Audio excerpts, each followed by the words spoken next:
We've got a very large opening for our bathroom door. We don't need the bathroom door to be that large. The front door is only 20 inches wide, or 24 inches wide. So I figure if the bathroom door is 20 inches wide, that's plenty to get in and out of the bathroom. That leaves us with a decent space right here. And we don't want to leave empty space, so more carpentry. We're building a bookcase.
Alright, so I'm over here in the corner of our truck.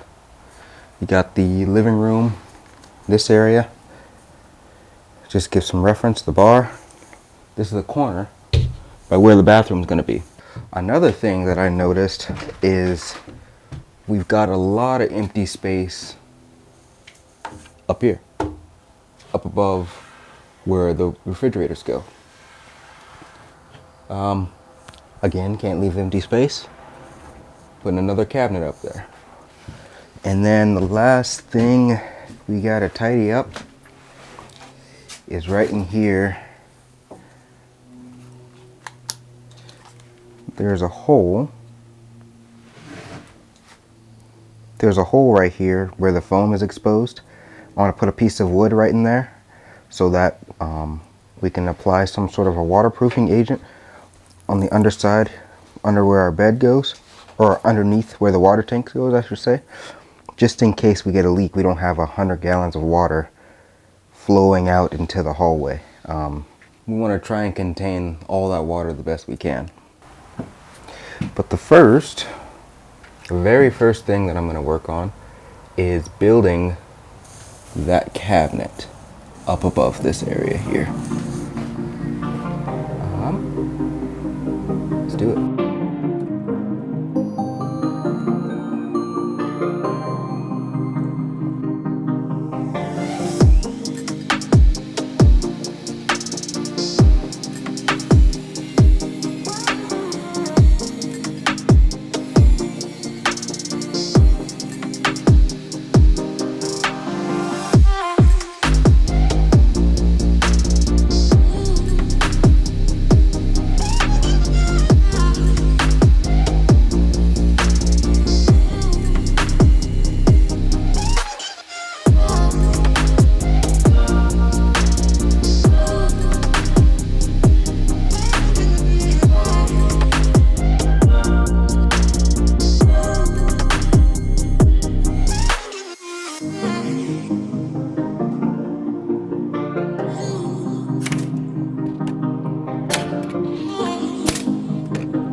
So this is the first time I use one of these little squeeze bottles on a project, and this is a game changer.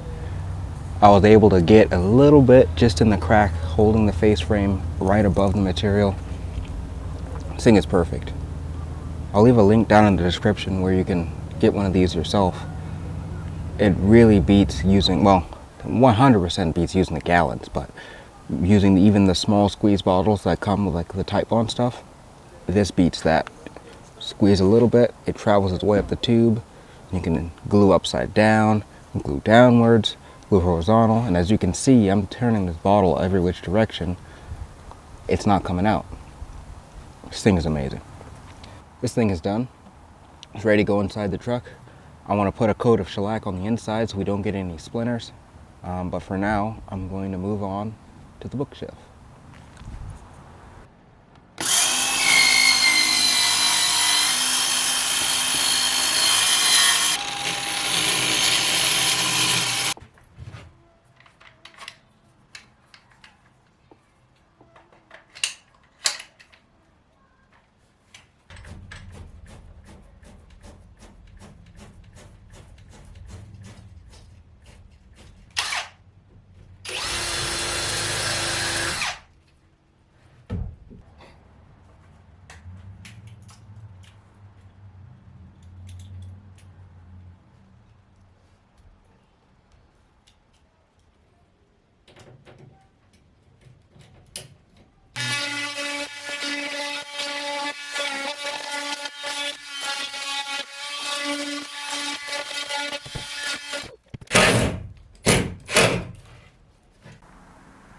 So we got one piece of a wall up. We have to do this one in 1/2 inch. Yeah, we have to do this one in 1/2 inch because we got something special planned for this wall. I'm not going to say what it is yet because we may not do it, but it looks good. Now that I have this wall up, I can get an accurate measurement right here for my bookcase or pantry or whatever we're calling this now. So I kind of forgot that I did not have enough wood to do that bookshelf. So that's going to have to wait. Trying to figure out what else we could do. We can hook the power back up. When we get this going. When we took the truck to go get spray foam, I kind of just cut all the lines, all the power lines and stuff. Because I knew that this is not going to be our permanent power line. And now I can run that permanent power line now that I don't have to worry about this. The spray foam's already done. So I'm taking the cover back off of this electrical panel.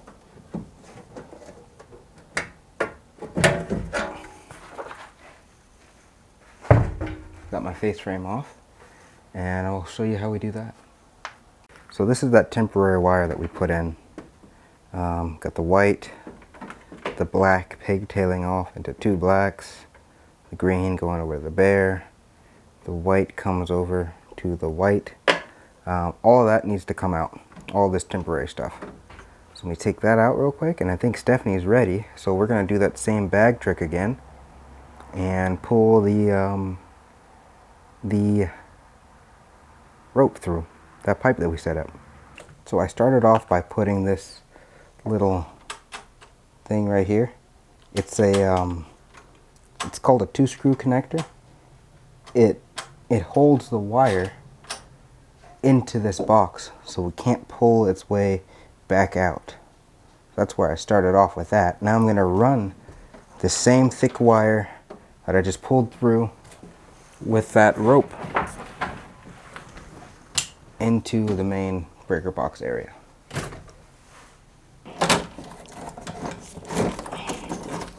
Okay.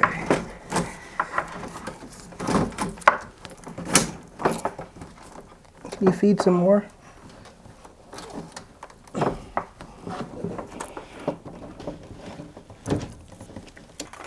After you fight with that and get that pulled all the way through, you use the 2 screws on the end here and tighten this down so it won't pull its way back out.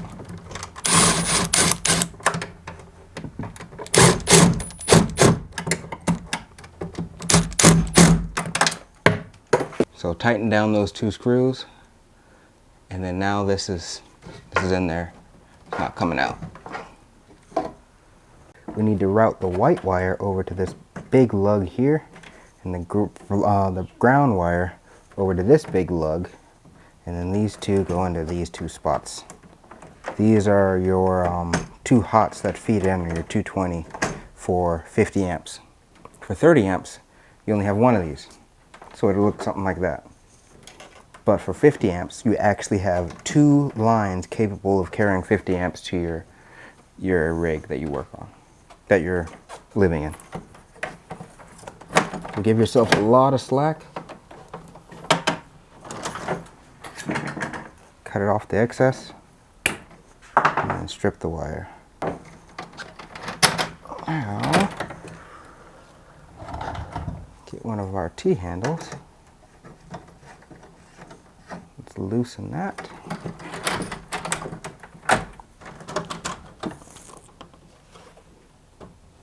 Tighten it back down around that wire.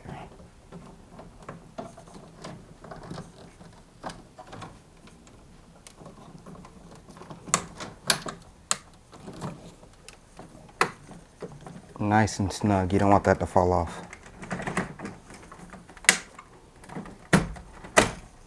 There you go. Nice and snug. And it should go without saying, but never do any of this stuff without the power being off. Like under the other end of this wire isn't even connected to anything. It's just dangling loose under the truck. So now we can actually get 220 out of this 30 amp double pole breaker. But we don't need to hook that up yet. It doesn't need to be hooked up for a while. Now all that's left is to put the cover back on this one, put the face frame back on, and then hook up the other side. Oh, and always tug on your wires. Make sure they're not coming out.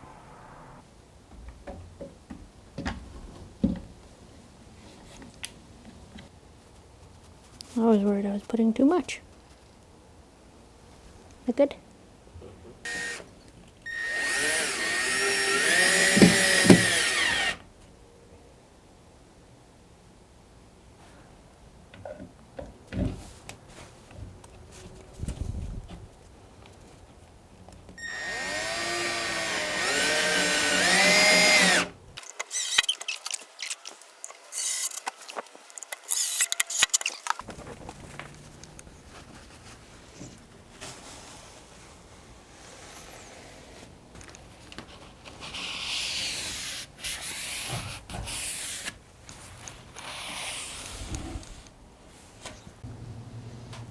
Alright, so this wall is actually half-inch here. It's a half-inch. But we don't want to spend half-inch money because plywood is so expensive right now. So we're actually going to do the rest of the walls at 1/4 inch. And this is half-inch so that we can hang things on it. So it'd be like strong. And we're putting a cabinet on it. So we're going to do 1/4 inch pieces and then a 1/4 inch panel on top to make it half-inch. Instead of, you know, doing everything half-inch, because 1/4 inch is a whole lot more affordable right now with plywood prices being ridiculous. You know how that goes. And it's lighter too, so that's a big plus.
So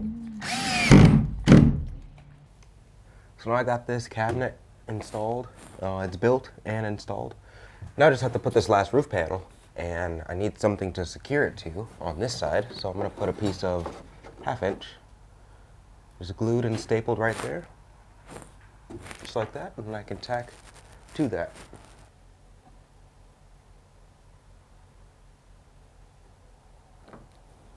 Go to Brad now.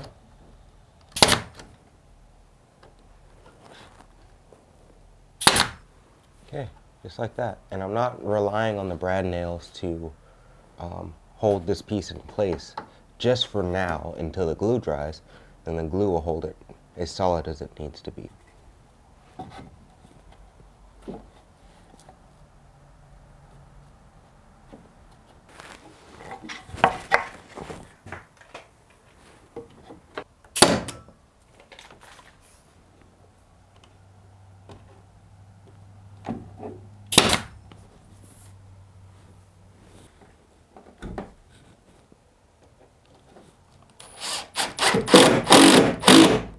Roof's done. So while we have this thing out, because we had to take it out to spray foam the underside of the truck, we're going to go ahead and install the fuel transfer pump and the little sensor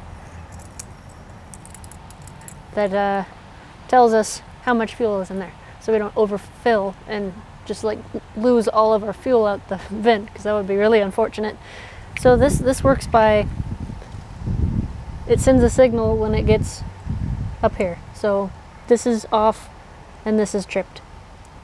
Beep, beep. Okay, so we're gonna test that.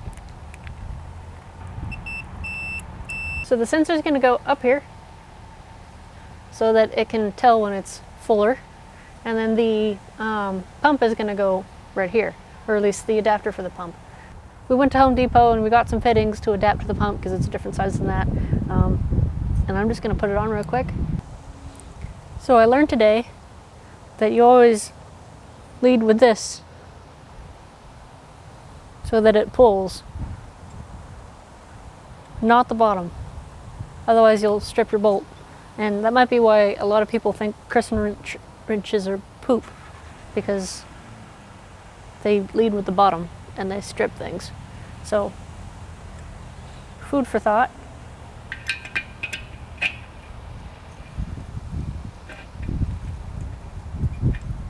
I'm going to use this Blue Monster to put on the threads.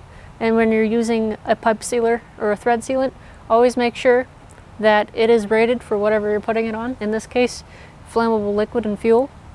Otherwise it'll just eat away at the sealant and just, you know, leak everywhere.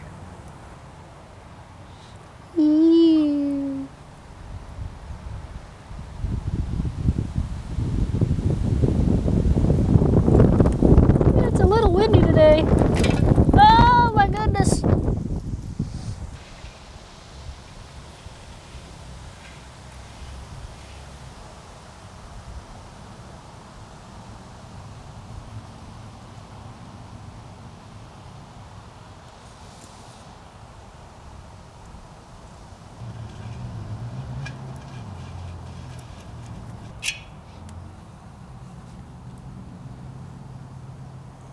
I'm just going to put this little reducer coupling on it so we can put the plug back, because we're not quite ready to put the pump in quite yet, and we don't want the wind to fill the thing up with tree stuff. So.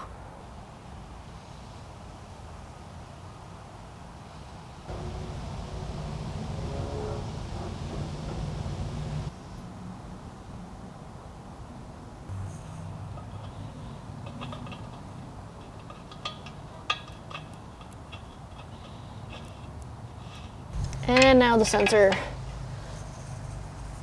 Come on. There's arrows on the side here that will actually tell you which way's up, so you don't have to do any guesswork and install it upside down like this, because that would suck. So there's little arrows that point up on both sides, so you know how to orientate your little piece here.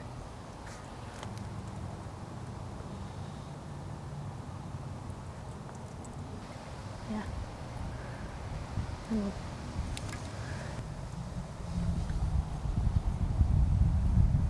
And we're all good to go.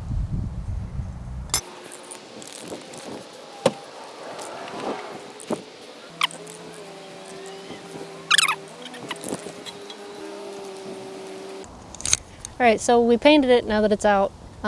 When we first did the tank, it was wintertime, and we didn't want to paint it in our garage because I would have made the whole house smell like paint.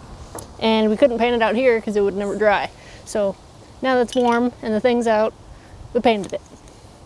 So that's going to be it for this video. Tune in next time to see us start building our water system and build our countertops for this tiny house.